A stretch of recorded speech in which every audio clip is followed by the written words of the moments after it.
Sanction అయింది.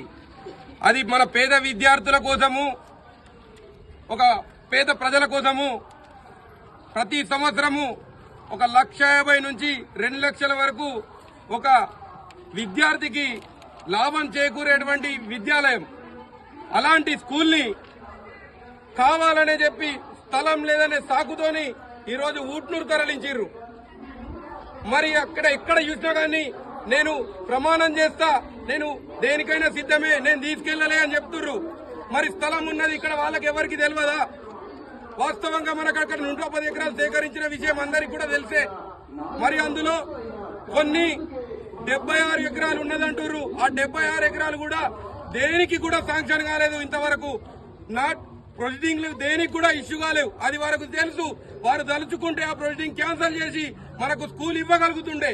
కానీ మన ప్రజలతోని ఏమైతుంది? వీళ్ళు ఎంత చెప్పినా మేము చెప్పిన మాటలు నమ్ముతారు, తర్వాత మేము ఇచ్చే డబ్బులు తీసుకొని మాకు ఓటేస్తారు అనే అహంతోనే ఈరోజు మన స్కూల్ని ఆ ప్రాంతానికి తరలించిర్రు. మరి ఇలాంటి నేపథ్యంలో ప్రతి ఒక్కరూ కూడా గమనించి ఆ కాంగ్రెస్ హటావో ఖానాపూర్ బచావో అని చెప్పి కాంగ్రెస్ ని మన పట్టణ ప్రజలు బహిష్కరించి ఈరోజు ఓటుతో బుద్ధి చెప్తే మన స్కూల్ ని మనం సాధించగలుగుతామని చెప్పి ఈ సందర్భంగా తెలియజేస్తున్నాను.